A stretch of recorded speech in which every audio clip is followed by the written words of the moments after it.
Bagaimana seorang perempuan yang sudah menikah mempelajari syariat untuk mengantarkan dia ke surga? Tugas keduanya, ini masih terkait dengan suami, fokus, ini masih dengan suami ya. Dia menjaga nama baik suaminya, terutama ketika tidak sedang bersamanya. Hati-hati, ini sindirannya tajam. Bima hafizallah, yang sesungguhnya telah Allah jaga. Dikasih sayang besar Allah di rumah tangga. Jadi maaf Bu ya, kalau ada aib di rumah tangga, baik melekat pada suami ataupun ibu, itu sepanjang ibu nggak buka keluar, Allah akan tutup sampai hari kiamat. Nggak ada yang bisa tahu. Makanya kata Nabi, kalau ada malam terjadi sesuatu, siang jangan sampai terbuka. Kalau ada siang terjadi sesuatu, malam jangan terbuka. Maksud Nabi, jangan sebarkan aib rumah tangga keluar. Sepanjang Anda tutup, Allah akan jaga sampai kiamat. Jadi kalau ada yang menyebarkan aib rumah tangga ibu, ibu jangan marahi. Yang salah itu kenapa Anda sebarkan? Kalau dalam kalimat Quran kata Allah, saya sudah jaga, kenapa kamu buka? Kecuali nanti bab yang lain, karena ayat 35 yang nanti ada ayat konsultasi.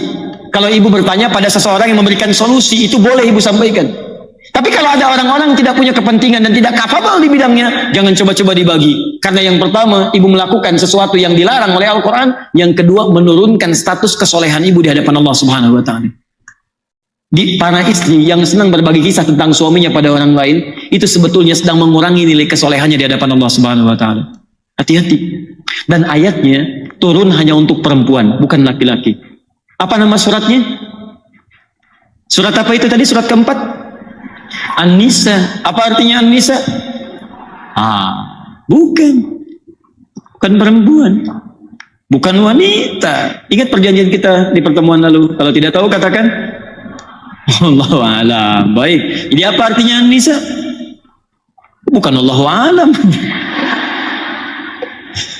Allahu akbar. Apa maunya sebetulnya? Bismillah. An-Nisa, perempuan-perempuan. Saya sudah jelaskan pertemuan yang lalu. Kalau sendirian namanya mar'ah. Saya sudah jelaskan pertemuan lalu, masih ingat? Mar'ah dari kata muru'ah. Pertama, orang yang senang tampil indah. Di perempuan itu punya sifat kepribadian, tidak sama dengan laki-laki, senang pada keindahan. Senang tampil indah, ke majlis taklim tampil indah, punya seragam sendiri, ya kan? Datang pilihan pada suami, begitu mau berangkat, Pak, mana yang bagus sekarang ya? Talinya Ustaz Adi, pakai hitam atau pakai biru, Pak? Kayaknya hitam deh, Mak. Kayaknya biru deh. Masya Allah. Dia nanya, tapi sudah punya pilihan. Hebat tuh. Mending kalau dipakai, begitu keluar, kuning. Oh, luar biasa. Mar'ah seperti cermin. Cermin disebut mir'ah. Orang Arab mengatakan al-mar'atu kal mir'ah. Mir'ah itu memantarkan bayangan, sensitivitas. Sangat sensitif, sangat nyata. Sama dengan perempuan, sikap sensitivitasnya seperti cermin. Ibu tahu cermin kan? Baik, makanya perempuan tuh sangat dekat dengan cermin. Karena peribahasanya begitu. Perempuan sendirian mar'ah, perempuan cermin itu mir'ah. Jadi wajar kalau perempuan dekat dengan cermin. Sebelum berangkat bercermin dulu, lihat lagi. Turun dari mobil, kaca spion, lihat lagi. Ke masjid ada kaca, perbaiki lagi. Gak apa-apa, gak ada masalah. Cek dompet, cermin. Gak ada masalah. Baik, tapi ingat, bukan itu yang diharapkan. Dalam kaidah bahasa Arab ada peribahasa al-mar'atu kal mir'ah. Cermin dipakai untuk bercermin ngaca. Ibu lempar cermin sampai pecah. Bisa nggak disambung lagi? Jangan salah, bisa Bu. Bisa disambung lagi, tapi sulit memantulkan bayangan yang sempurna. Nah, sifat sensitivitas itu sama dengan perempuan. Kalau dia terlukai, pecah misalnya hatinya, cepat memaafkan, tapi sulit melupakan apa yang dialami. Tuh, luar biasa. Ibu terlukai hari ini oleh suami, rekening listrik 15 tahun yang lalu diungkit lagi. Sebenarnya mama tahan kok, Pak. Dulu aja, dulu papa begitu. Dulu papa tuh. Dulu bayangkan. Papa nggak ingat aja sih. Coba 3 hari yang lalu, 3 hari yang lalu. Masalah 3 menit sekarang, 3 hari yang lalu ikut. Tuh. Bahkan hebatnya, Masya Allah. Harga sayur yang naik, semesjid yang salah semua. Dalam kondisi tertentu. Kembalikan teman-teman sekalian. Tapi kalau sudah banyakkan, ibu kumpul seperti ini, maka berubah namanya. Dari mar'ah jadi nisa. Nisa dari kata nisa. Sifat hati yang mudah tersentuh. Yang kedua, keadaan yang mudah menceritakan isi hati pada orang lain. Mudah cerita. Bukan curhat, mudah cerita. Tapi yang jadi masalah kadang-kadang yang diceritakan bukan orang jauh. Orang dekat sendiri itu yang diceritakan. Tujuannya memang ta'lim. Sopnya sop muslimah, tapi Ustadz belum datang, apa coba yang dibicarakan? Silakan cek, kadang-kadang kita lepas kontrol, bukan kita, ibu. Ya. Datang satu, Jeng apa kabar? Baik, alhamdulillah, sehat, jarang ketemu ya. Iya, suami bagaimana? Di situ masalahnya. Di situ masalahnya. Masya Allah. Iya sama ya, iya ya, nggak nyangka tuh. Udah gitu, maaf, sama-sama ceklik, dosa berjamaah. Paham ya? Sekiranya saya berhenti dulu ya untuk sesi penyampaiannya. Saya punya sekitar 13 menit barangkali untuk menjawab beberapa yang masuk. Tapi saya simpulkan sebentar. Muslimah belajar syariat. Muslimah artinya perempuan yang siap menerapkan nilai-nilai keislaman dalam dirinya. Maka jika ibu mengatakan diri ibu muslimah, maka pelajari semua ketentuan yang melekat pada diri ibu dari ujung kepala sampai ujung kaki. Maaf, bagi seorang muslimah, mata ini harus dipakai apa? Bagi seorang muslimah, telinga ini untuk mendengar apa? Bagi seorang muslimah, lisan ini digunakan untuk apa? Saya wasiatkan hati-hati dengan lisan. Karena tidak sedikit disebutkan di zaman Nabi, muslimah yang dijamin neraka. Dia mengaku muslimah tapi masuk neraka karena lisannya. Sampai ujung kakinya. Ada dua kesimpulan di sini. Satu, amalan yang berlaku umum bagi setiap perempuan muslimah dan mencakup laki-laki di sini. Seperti ibadah ritual. Maka saya mohon dari sekarang, coba latihan sholat yang baik. Coba belajar Al-Quran yang baik. Saya katakan pada ibu ya, kalau ibu tidak mulai menghafal Quran sekarang, ibu tertinggal. Karena anak-anak kecil itu sudah memulainya. Di tempat kami, anak 4 tahun, 5 tahun, itu sebelum maghrib sudah ada di masjid. Dan mereka menghafal Quran. Mereka dikasih 4 tahun, mau menghafal Quran. Dan mereka belum dihisab. Artinya, belum balik, ada balik pada mereka. Ibu 40 tahun, 50 tahun, 60 tahun. Kalau sampai hari ini belum punya waktu untuk baca Quran, ibu butuh berapa tahun lagi? Boleh jadi Allah belum wafatkan ibu karena belum sampai ajalnya, juga memberikan kesempatan pada ibu untuk jadi lebih baik insya Allah. Dan yang kedua, coba pelajari kasih sayang Allah yang hanya dilekatkan pada muslimah, yang khusus bagi muslimah, tidak untuk laki-laki. Seperti kerudung, yang belum berkerudung, ayo coba tingkatkan lebih baik, karena itu mengangkat nilai keimanan di hadapan Allah. Yang sudah berkerudung, naikkan ke level jilbab, yang dengan jilbab itu akan ada kemuliaan didapatkan. Ya kalau sudah berjilbab, berkerudung, teruskan lagi yang lain. Ada fikih di rumah tangga, ada fikih menjadi seorang anak. Bukankah ada seorang anak yang dengan anak yang mulia, orang tuanya bisa terangkat? Dan terakhir, ada satu hal di dalam Quran pesannya, kalau ibu ingin sama-sama masuk surga dengan seluruh anggota keluarganya, maka amalkan amalan di Quran, surah ke-13, ayat 23 sampai 24. Saya diminta berhenti di jam 10:30, jadi saya punya 11 menit untuk menjawab beberapa persoalan. Saya jawab dalam tempo 9 menit ke depan, 2 menitnya saya sampaikan pengumuman untuk ibu sekalian. Ustaz, saya mau pergi ke Eropa. Di Indonesia saya sedang proses dari kerudung ke jilbab. Bagaimana dandanan kerudung saya saat pergi ke negara-negara rasis terhadap Islam tersebut? Masya Allah, saya baru kemarin dari Kanada, Bu. Sampai di sini. Dan kita bertemu dengan teman-teman yang baru dari London juga. Kemarin ada tag di London itu hari punishment Muslim Day. Jadi hari untuk menghukum orang-orang Islam. Jadi kalau ada orang yang keluar, perempuan pakai jilbab, pakai macam-macam, diolok-olok dan sebagainya. Tapi apa yang terjadi? Rupanya Masya Allah, Quran surah kedua ayat 214, paling kanan sebelah bawah. Ibu ingin masuk surga? Halo? Ingin, baik. Ternyata Allah sampaikan, am hasibtum an tadkhulul jannata. Maaf. Jangan kira masuk surga begitu mudah. Ibu ingin dapat hadiah yang ringan, maka ada tantangannya. Siapa yang dapat jawab? Dapat power bank.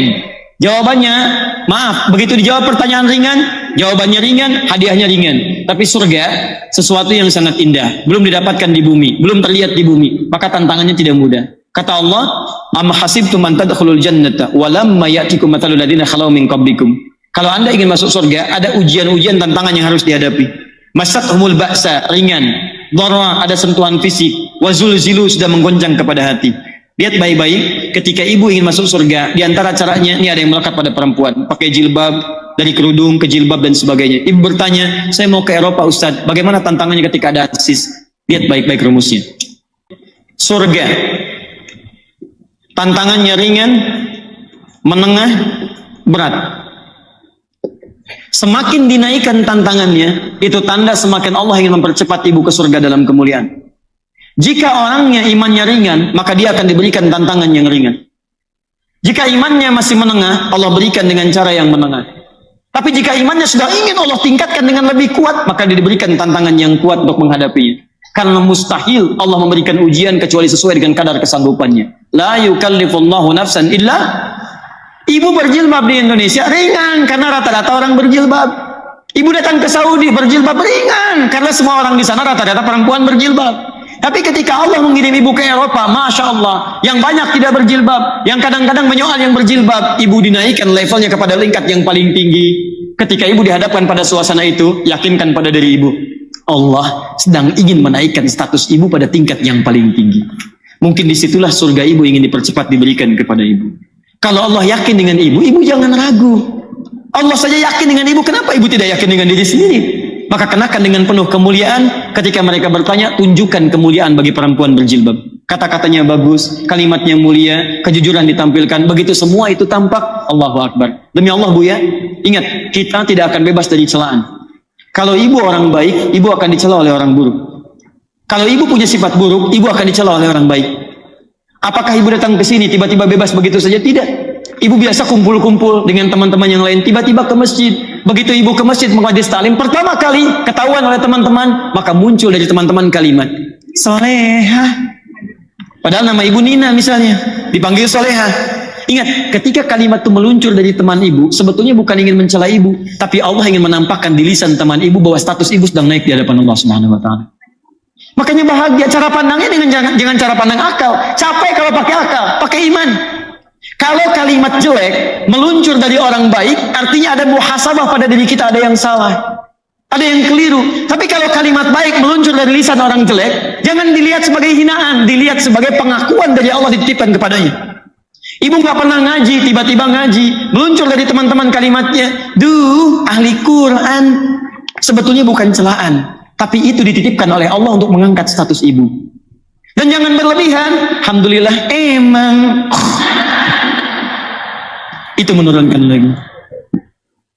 Jadi ketika ibu Allah memperjalankan ibu ke Eropa, mudah bagi Allah Bu, ibu nggak usah ke Eropa, ke Arab aja, ibu umrah aja, ibu macam-macam. Tapi kenapa kok ibu diberikan tugas ke sana? Barangkali Allah yakin bahwa ibu bisa menaikkan level keimanan ibu dengan lebih baik. Dan alhamdulillah di Eropa sekarang banyak yang berjilbab, tidak ada masalah. Saya seorang mahasiswi salah satu PTN yang basicnya seni. Pernah satu ketika saya makan di kantin dengan teman-teman, terus ada teman laki-laki saya yang mohon maaf ya, ini bukan tidak jelas, tapi saya kurang pandai membaca dengan baik. Yang mejanya tidak terlalu jauh dari meja saya, dia datang dan terlihat mau minuman yang saya minum dengan teman-teman saya. Lalu saya bilang silahkan kalau mau, tapi bawa sedotan sendiri. Baik, apakah salah apa yang saya lakukan? Apa hubungan sedotan dengan jilbab? Baik. Sederhana sebetulnya. Anda sedang duduk, datang orang laki-laki, bergabung di situ, lihat dulu apa kepentingannya, mahram atau bukan, ada yang mau disampaikan baik atau tidak. Kalau dia ingin minuman, silahkan kalau ingin, kalau itu memang ingin berbagi. Mungkin itulah peluang yang Allah berikan supaya ibu bisa berbuat baik dalam kehidupan. Ada minuman, kalau memang cukup berikan kepada dia, silahkan, ini sedotannya, selesai. Ya, ibu kurang sedotan, minta lagi pada tukang sedotan. Ya, boleh Pak, ini kurang sedotan, selesai masalah, apa yang dipersoalkan di sini? Jelas ya? Baik. Dan ingat, kalau sama teman, jangan pilih-pilih. Kalau urusan kemanusiaan, Anda bisa punya teman muslim, bisa punya teman non-muslim. Jangan pisahkan pergaulan. Kalau Anda misalnya di kampus nih, atau ibu di kehidupan tetangga, misal maaf, muslimah dengan muslimah, ibu berhijab, dia tidak, jangan dijauhi. Boleh jadi ibu dititipkan tinggal di situ supaya ngajak dia, bukan mencela dia. Tahu nggak? Saya punya tetangga, ngakunya muslimah, nggak mau berhijab. Padahal dia ditempatkan di situ, ibu di situ supaya ngajak dia, bukan mencela dia. Kalau ibu ditanya di hari kiamat, apa peran kamu supaya mengajak dia? Ibu mau jawab apa? Saya mau tanya pada Anda, duhai yang telah merasa lebih baik dalam hidupnya, pernahkah Anda sujud di hadapan Allah pada malam hari mendoakan tetangga Anda? Ya Allah, berikan dia hidayah ya Allah. Dia tetangga, saya ingin bertetangga dengan dia di surga ya Allah. Ya Allah, berikan kemuliaan kepadanya ya Allah. Ya Allah, berikan hidayah kepadanya ya Allah. Kami bersama-sama, kami berdialog, kami olahraga bersama, ya Allah, berikan petunjuk kepadanya. Jadikan dia berhijab ya Allah, cantikan penampilannya ya Allah, di alam dunia, alam kuburnya sampai akhiratnya. Ya Allah, kami rindu bersama ke surga ya Rabb, minta. bukan dicela. Apalagi misalnya bagian yang kedua, ibu tinggal tetangga non-muslim, hadirkan nilai keislaman yang baik. Mungkin ibu diminta bertetangga oleh Allah dengan dia supaya mendakwahkan Islam, bukan dicela. Bukan dicela. Makanya muncul banyak hadis di situ. Hadis bertetangga, Nabi bertetangga, ada Nasrani, ada Yahudi, ada macam-macam. Dan bagaimana sikapnya? Indah. Nabi makan sesuatu, bagi makanannya, ada sesuatu, berikan kalimatnya, berikan nilai-nilai kebaikannya. Itu indah, Bu. Bukankah kita diminta untuk berinfak dalam bentuk makanan?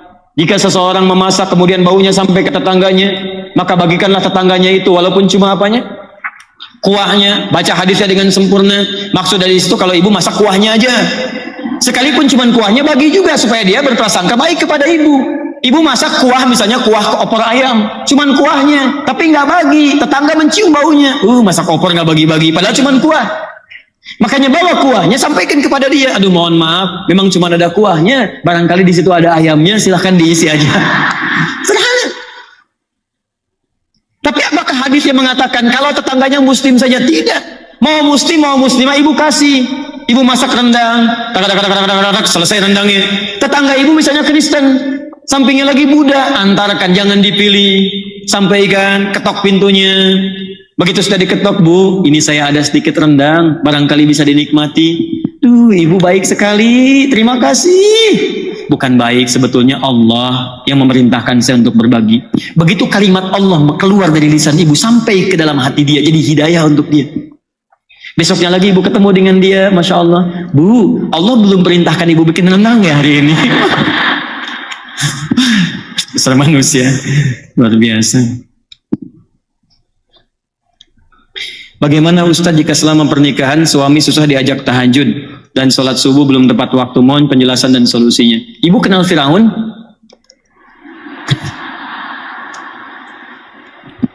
Baik, itu Asia, suaminya Firaun. Jahatnya luar biasa, kasar dan sebagainya. Tapi apa yang dilakukan Asia?